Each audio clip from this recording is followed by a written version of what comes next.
So guys, power leap number 1, the issue I see regularly on the lesson tee, and that is wrist mobility. So what I mean by that is keeping your wrists in a stable position on the backswing and the downswing. So what we see is a lot of golfers, they'll take the club back and they'll have a little bit too much forearm rotation, meaning that this club head's going to go in too much on the inside. The top end of this club shoots out towards the golf ball and we get a severely open club face. So the club face, that would be square, that would be closed and that would be open. So the tendency is we get a little bit too much forearm rotation, and that forearm rotation is creating an open club face. We get to the top of the backswing, the face is open. So we're trying to close that club face too much on the way down due to the club face being open excessively on the backswing.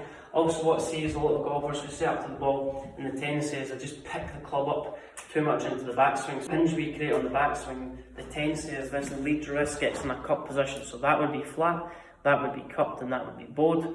If we add too much hinge too early, the tendency is the swing gets really narrow on the way back. The lead wrist gets in a cup position, the face is generally going to be too much open. So we're going to do a multitude of things to actually try and get the club face closed. It's your stomach, and the idea is to move the club, we have to move our body.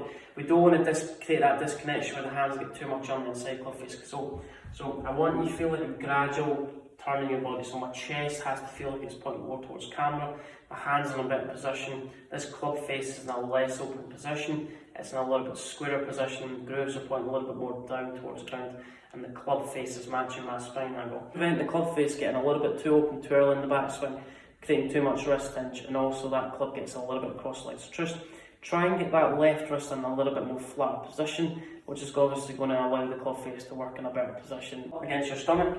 Allow your body to move the club. That's going to allow the club to stay a little bit more in front of you as opposed to preventing it getting too far on the inside, and get the club face in a better position. And it's almost the feeling, obviously we're adding a little bit more rotation, that the wrist hinge acts a little bit later into the backswing. A gradual turn of your body, club face in a good position. We're just going to add a little bit, so we're going to add a little bit of pressure with our lead hand, so the palm of the lead hand on the grip, which is going to allow this club to hinge up a little bit better, as opposed to creating too much forearm rotation then hinging. So I think two things: put the club against your chest, take the club back, club face matches my spine angle, it's not too open, it's a little bit square, slightly turned down, in a better position than the wrist. We don't want to get too cupped, we want to kind of strive for getting a little bit more flat. If you're a golfer that gets a little bit cupped on the backswing, and as we start down, that's going to allow us to get the club in a little bit more kind of turned down position because we've changed the position of the wrist. Club face is going to be in a square position. It's going to help you achieve a little bit more consistency throughout your golf. So leap number 2 and tip number 2 to implement within your practice is the sequence of the lower body compared to the upper body. Leap number 2 is when a lot of people get to the top of the backswing and the tendency is the shoulders start the downswing, then the hips. So it's almost the hands go first, then the upper body, then the hips. That's the hip happy Gilmore. I'd never move the club with my shoulders. First, the club starts to move out of the way. You'll take your left foot back to your right foot. What we're trying to do from here is trying to get the lower body to move first and the upper body after the hips start to move. So take a step of your left foot. So that's stepping my left foot. And keep the upper body in a better position. Obviously, put the club against your shoulders if I start swimming over the top. My right shoulder moves out towards the golf ball too early. So put the club against your shoulders. It's the idea we want to plant the left foot first.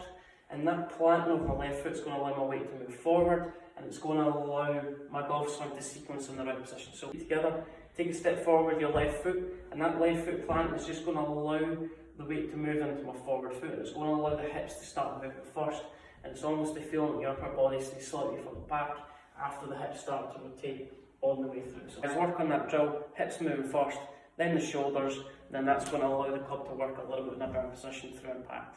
Power leap number 3 is a lot of golfers who try and help the golf ball up in there. So what I mean by that is a lot of golfers will get to the club to the top of the backswing, and their tendency is, obviously, they're trying to help the ball up in there. So it's designed with loft to try and help us elevate the ball in there and create a kind of higher trajectory, depending on what type of club you're using. But I see with a lot of students who are trying to help the ball up in there, their weight stays in the back foot, the leading edge works up towards the sky too quickly, and the handle starts to work high through impact. Lose my wrist angles to actually try and get the club head on the ball. But that creates a lot of problems. You can hit the ground before the golf ball, you create a lot of high shots, and we do create that handle back at impact, it's going to create a lot of loft, it's going to create high ball flick. So from your address position into your impact position, so my weight's moving forward, my hands are the head of the golf club, and then we create a slight de-lofted action in the club face, and I'm dragging that up. If my weight hangs back, handle stays back, we add a lot of loft, and from there we're not going to create a lot of compression, and we're going to create a lot of thin shots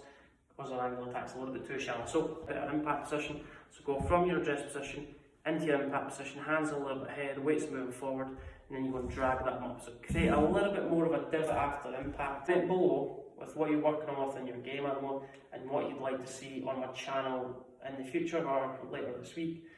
Comment below, like the video, subscribe to the channel.